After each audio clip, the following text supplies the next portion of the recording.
안녕하세요 여러분. 지난 시간에 저희는 뷰를 설치를 해보고 npm을 통해서 라이브러리를 어떤 식으로 다운로드 받아서 사용하는지 간략하게 알아봤는데요. 이번 시간에는 실제로 뷰 프로젝트를 살펴보고 하나씩 설명을 해드릴 수 있도록 하겠습니다. 먼저 cd view practice를 해주시고요. 해당 폴더 안에서 코드 한 칸 띄우고 점을 눌러서 vs 코드를 한번 열어보도록 하겠습니다. 자, vs 코드가 열렸고 프로젝트를 살펴보면 노드 모듈스와 퍼블릭 그리고 src 폴더가 보이고요. git ignore, babel.config.js, package.json, readme가 보입니다. 자, 일단은 readme부터 살펴보도록 할게요. readme를 클릭을 해보시면 이렇게 텍스트들이 들어있는데, 자, 여기 보이는 이런 샵 2개 그리고 점점점 이런 것들은 바로 MD, 마크다운 문법인데요. 마크다운 파일은 어디에 사용되는 것이냐 하면 이 프로젝트의 설명문 같은 그런 파일을 제작할 때 사용을 하는 것이고요. 이 마크다운 문법으로 인해서 저희가 GitHub과 같은 사이트에서 이러한 내용을 HTML 모양으로 조금 더 보기 좋게 이렇게 변환을 할 수 있게 되는 겁니다. 자, 지금 보이시는 이 내용이 자, GitHub 사이트를 한번 예로 들어볼까요? GitHub. 자, 여기가 Vue.js의 GitHub 공식 리파지토리인데요. 네, 여기 보시면 여기 보이는 이 아이콘과 설명되어 있는 리스트들 그리고 내용들, 이미지, 배너들 이런 것들이 readme.md 파일에 작성이 되어 있는 것으로 알 수가 있습니다. 바로 여기에 작성한 이 readme.md에 들어있는 이 내용들이 저희가 GitHub 같은 곳에 올리게 되면 설명문 형태로 메인 화면에 나오게 되는 것이에요. 자, 두 번째로 package.json을 한번 열어보도록 하겠습니다. package.json을 열어봤더니 다양한 코드들이 들어있는데 여기 보이시는 네임은 바로 저희 프로젝트의 이름이 될 것이고요. 버전은 프로젝트의 버전입니다. 자, 여기까지는 별로 어려운 것이 없고요. 여기 스크립트 부분이 있는데 스크립트는 저희가 뷰의 프로젝트를 개발 서버를 실행을 한다든지 아니면 저희가 작성한 코드로 빌드를 한다든지 이런 것들을 할 때 명령들을 묶어놓은 명령들을 설정할 수 있는 그런 메뉴라고 보시면 되고요. 디펜던시와 데브 디펜던시가 있는데 바로 이게 뷰를 사용하기 위해서 필요한 라이브러리들의 목록입니다. 뷰를 사용을 할 때 바로 이런 디펜던시가 필요한 것을 여기에 기록을 하게 되는데 노드 모듈스에 저희가 npm을 통해서 설치한 라이브러리들이 들어간다고 말씀을 드렸었잖아요. 한번 열어보면 상당히 많은 라이브러리들이 함께 설치가 된 거를 보실 수가 있는데요. 이런 것들로 인해서 이런 식으로 관리를 할 필요가 있어요. 이게 무슨 말이냐면 제가 만약에 이 프로젝트를 저 혼자 만드는 것이 아니라 다른 사람과 함께 공유를 해서 만든다고 할 때 이 내용을 복사를 해서 줘야 될 것이잖아요. 그때 이러한 라이브러리들을 함께 복사를 해서 준다면 상당히 시간도 오래 걸릴 거고 무게도 클 것이에요. 압축을 하더라도 압축하는데 시간이 많이 걸릴 것이고요. 그렇게 줄 바에는 그냥 이 라이브러리의 리스트를 줄 테니 라이브러리의 리스트만 보고 너가 거기에서 npm으로 다운로드 받아서 사용을 해라 라는 의미로 생각을 하시면 될 것 같습니다. 바로 디펜던시와 데브 디펜던시에 등록된 라이브러리들의 리스트를 가지고 저희가 노드 모듈스는 주지 않고 package.json 파일만 준다면 이 리스트를 근거로 라이브러리를 설치를 받을 수가 있을 거예요. 바로 디펜던시와 데브 디펜던시 두 개로 이렇게 구분이 되어 있는데 디펜던시는 저희가 이것을 배포를 할 때, 그러니까 실제로 서비스에 사용될 코드를 만들 때 그때 필요한 라이브러리들을 구분을 해 놓은 거고요. 데브 디펜던시는 저희가 개발을 하는 동안 사용을 하는 라이브러리들을 구분하는 프로퍼티라고 생각을 하시면 되겠습니다. 자, 저희가 개발을 할 때 필요한 이런 라이브러리들을 사실 서비스를 할 때는 필요가 없는데 그렇기 때문에 이렇게 구분을 해 놓는 거라고 간단하게 생각을 하시면 될 것 같습니다.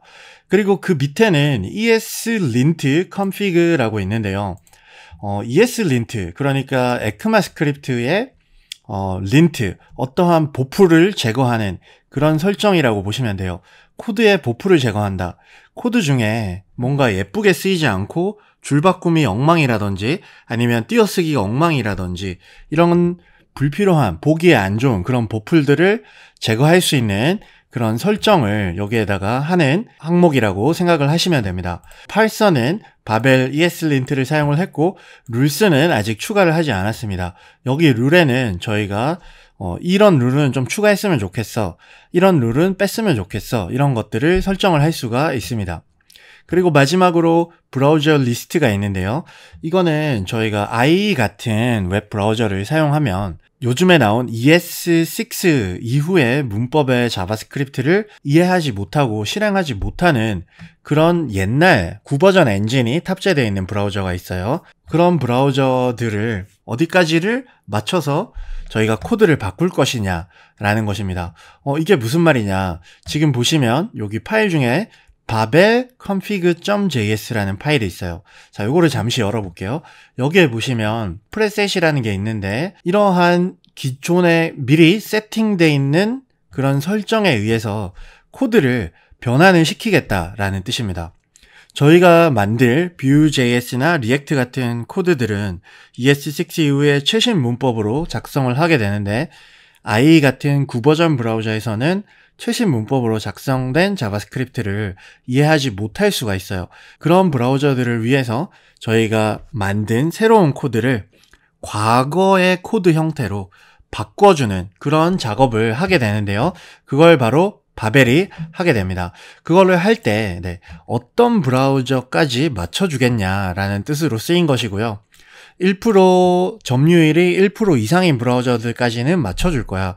그리고 최근 2가지 버전까지는 맞춰줄 거야. 더 이상 사용되지 않는 브라우저는 안 맞출 거야 라는 의미로 쓰인 겁니다.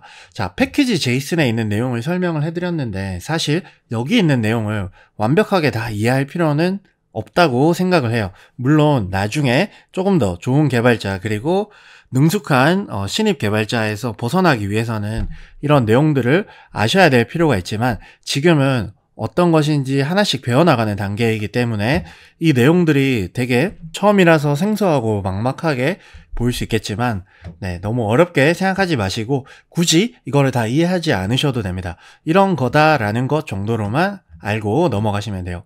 패키지 락.js는 라이브러리들을 보면 각각의 버전이 있는 거를 보실 수가 있어요.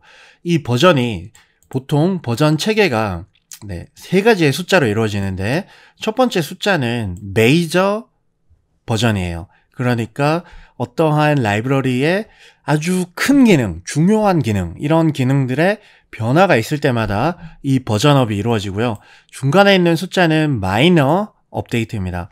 어떠한 기능의 일부분이라든지 아니면 작은 부분 이런 것들을 업그레이드 시킬 때 그럴 때 사용하는 버전업이고요. 마지막으로 세 번째 거는 어떤 작은 버그나 이런 것들을 핫픽스 했을 때 그럴 때 이루어지는 버전업입니다. 그래서 예를 들어서 어떤 버그를 하나 고치고 새롭게 배포를 했다. 그러면 이거를 6으로 이런 식으로 바꾸게 되는 거죠. 자, 그래서 앞에 붙어있는 이런 기호는 이 버전업을 언제까지만 우리가 업데이트를 하겠다라는 거예요. 예를 들어서 뷰가 3.0이 나왔는데 3.1이 나오면 이건 업데이트 시키겠다. 3.1까지는 업데이트 시키겠다. 이런 의미로 사용을 하는 기호라고 생각하시면 되고요. 이런 기호들에 대해서 캐럿과 틸트라고 하는데요. 이 기호들에 대해서는 나중에 다른 시간을 통해서 알려드릴 수 있도록 하고요. 지금은 여기에 버전이 함께 적혀 있다라는 것만 알고 계시면 되고, 자, 이러한 버전이 업그레이드가 되면 라이브러리의 어떤 기능이 바뀌기 때문에 저희가 이미 이 라이브러리에 나왔던 점을 기준으로 프로그래밍을 했기 때문에 어떠한 변화가 생기면 저희 프로그램에도 오류가 발생할 수가 있습니다. 그런 것들을 방지하기 위해서 버전을 픽스시키는 것이다. 이 정도로만 알고 계시면 될 것 같고요. 자, babel.config.js까지 알려드렸고, git ignore 를 보시면 git ignore는 저희가 git을 통해서 협업을 하거나 아니면 저장소에 저장을 하고 이런 과정을 거칠 때 굳이 업데이트 하지 않을 것, 그러니까 저희가 저장소에 저장하지 않아도 되는 것, 다른 사람들과 공유할 필요가 없는 파일들, 예를 들면 노드 모듈 같은 것이겠죠. 자, 이거를 공유할 필요 없이 패키지 JSON만 보내면 된다고 말씀드렸잖아요. 굳이 이 큰 파일을 저장소에 올릴 필요가 없어요. 그래서 사용하지 않아도 되는 파일이나 폴더들을 여기에 저장을 하는 것입니다. 자, 그러면 이제 퍼블릭과 src 두 가지 폴더가 남았는데요. 퍼블릭 폴더는 index.html과 favicon.icon이 있습니다. index.html을 보시면 여기에 내용이 완전히 비어 있고, 아무런 바디 안에 아무런 내용도 들어있지 않고 div 태그에 id 앱을 가진 div 태그가 들어있습니다. 자, 이 div 태그 안에, 여기 안에 저희가 작성한 모든 뷰 스크립트 같은 것들이 여기 안에서 화면을 구성하게 되는 것이에요. 그래서 저희가 실제로 웹화면에서 볼 때는 여러 페이지처럼 보이지만 사실상 나중에 저희가 작성한 모든 뷰 코드를 실제 배포를 하기 위해서 번들링을 하게 되면, 컴파일을 하게 되면 index.html 안에 이 div 태그 안에 모든 게 다 들어가 있는 그런 형태로 제작이 되는 겁니다. 그래서 이것을 싱글 페이지 어플리케이션이라고 부르는 것이고요. src 폴더를 열어보시면 main.js와 app.view 파일이, 드디어 .view 파일이 보이고요. 컴포넌트와 asset 같은 폴더들이 보입니다. 컴포넌트와 asset은 저희가 앞으로 과정을 진행을 하면서 하나씩 알게 될 것이고요. main.js와 app.js 두 가지만 따로 설명을 해드릴게요. main.js를 우선 열어보시면 import, 뭔가를 불러온다라는 뜻이죠. view에서 create 앱을 불러왔습니다. view에서 앱을 만드는 그런 기능을 불러왔다고 생각하시면 되고요. app.view에 앱을 다시 한번 불러왔어요. 여기 app.view에 있는 이 내용을 불러왔다라는 뜻이고요. 자, 그리고 불러온 내용을 마운트 시켰습니다. 어딘가에 적용시켰습니다. 어디에 적용시켰냐 하면 id 앱에 적용시켰어요. id 앱은 바로 index.html의 이 div 태그를 가리킵니다. 그러니까 app.view, 그러니까 모든 저희가 작성한 모든 코드들이 여기에 합쳐지고, 합쳐진 코드들을 src 폴더에서 작성하는 모든 코드들이 결국에는 이 div 태그 앱 안에서 실행이 된다라고 생각을 하시면 되겠습니다. 이렇게 해서 프로젝트 구조에 대한 설명을 간략하게 설명해 드렸고요. 자, 이제는 실질적으로 개발 서버를 어떻게 실행을 하는지, 그리고 배포는 어떻게 하는지에 대해서 알려드리도록 하겠습니다. 아까 전에 패키지 JSON에서 스크립트 보셨을 텐데요. 자, 여기에 세 가지 명령어가 있는 걸 볼 수가 있어요. 서브와 빌드. 자, 서브를 사용을 하게 되면 뷰 CLI에 이미 세팅이 다 되어 있는 개발 서버가 실행이 되고요. 빌드를 하게 되면 저희가 작성한 뷰 코드들을 실제로 서비스에 사용할 수 있는 HTML, CSS, 자바스크립트 파일로 변환을 해주는 빌드를 하게 되는 겁니다. 자, 그러면 개발 서버를 한번 실행을 해보도록 할게요. 자, 터미널에서 new 터미널로 터미널을 하나 열어주시고요. npm run, 여기에 있는 이 명령어를 실행을 하는 거예요. serve를 하게 되면 개발 서버가 실행이 됩니다. 자, 참고로 지금 serve라는 명령을 했는데 똑같은 명령어를 하나 더 추가를 해볼게요.